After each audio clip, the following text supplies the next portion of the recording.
On a tous connu ça, non? Se retrouver face à un mur, un problème qui a l'air tellement compliqué qu'on ne sait même plus par où commencer. C'est ce sentiment d'être complètement bloqué, presque paralysé. Eh bien aujourd'hui, on va s'intéresser à une initiative qui prétend avoir une clé pour sortir de cette impasse. Avoir la boule au ventre, l'expression dit tout. C'est une angoisse qui n'est pas juste dans la tête, elle est physique. Ça veut dire qu'on est arrivé au bout de nos propres solutions.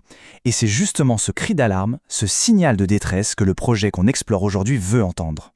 Mais attention, se sentir dans une impasse, ce n'est pas la fin du chemin.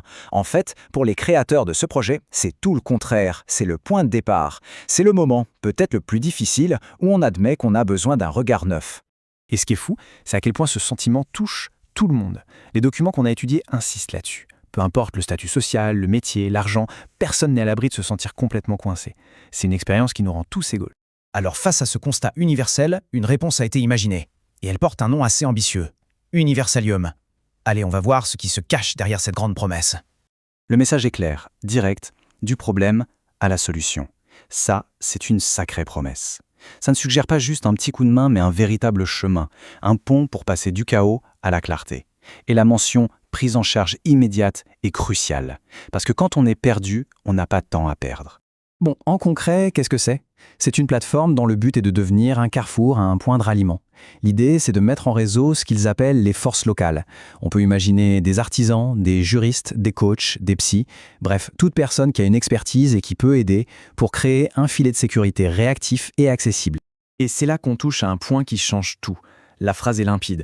Il n'y a rien à vendre à part du service rendu. Honnêtement, dans le monde d'aujourd'hui où tout est marchandise, c'est une philosophie qui va complètement à contre-courant. L'objectif numéro 1, ce n'est pas le profit, c'est l'entraide. Forcément, pour qu'un tel système fonctionne, il faut du monde des deux côtés de la barrière. D'un côté, les personnes qui ont besoin d'aide et de l'autre, celles qui peuvent en proposer. On va regarder de plus près comment cet écosystème est censé fonctionner. Alors, premier côté, les personnes qui font face à un problème. C'est l'espace pour celles qui sont arrivées à ce point de rupture où, comme le disent les textes, elles comprennent qu'il est temps de demander de l'aide. Et on sait tous que faire cette démarche, ça demande un vrai courage.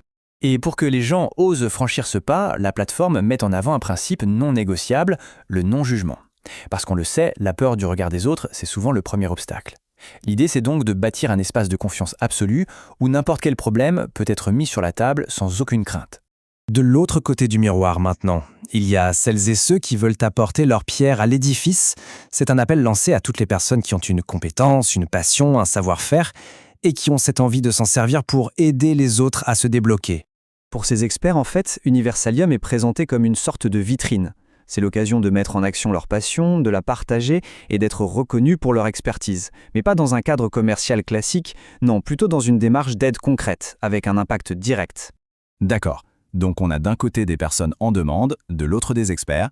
La question à 1 million, c'est comment ça marche en pratique, comment on connecte ces demandes.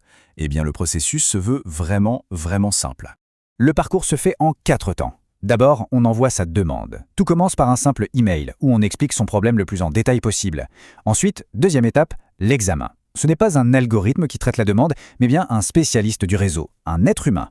Troisième étape, la réponse. Et là, on nous promet un retour en moins de 48 heures. C'est rapide. Et enfin, la proposition. On reçoit une piste de solution, une proposition concrète, mais, et c'est important, sans aucun engagement. C'est un processus qui se veut à la fois humain, rapide et rassurant. Mais au-delà du simple fonctionnement, pour qu'un tel projet tienne la route, il lui faut des fondations solides, des valeurs qui donnent confiance. Alors voyons quels sont les engagements de la plateforme. Ces principes, c'est vraiment le cœur du système. Le fait que les premières étapes soient gratuites, c'est la base pour que l'argent ne soit jamais un frein pour demander de l'aide. La confidentialité et le non-jugement, ce sont les piliers de la confiance. Être libre de dire non à la proposition, c'est essentiel pour rester maître de ses choix. Il y a même cette idée d'aide financière où ils cherchent des solutions si besoin. En fait, chaque point est conçu pour enlever une barrière, un obstacle potentiel. Et toute cette philosophie, au fond, elle est résumée par cette phrase pleine d'optimisme. Sachez que rien n'est impossible à régler. C'est bien plus qu'un slogan, c'est un état d'esprit, une promesse qui vise à redonner de l'espoir là où il n'y en a peut-être plus. Tout ça nous amène à une dernière question, et elle est de taille. L'ambition d'Universalium est gigantesque, être une réponse à tout. Mais est-ce qu'une seule plateforme, un seul réseau, peut vraiment prétendre pouvoir résoudre l'infinie complexité des problèmes humains ? C'est une question passionnante qui, pour le moment, reste ouverte.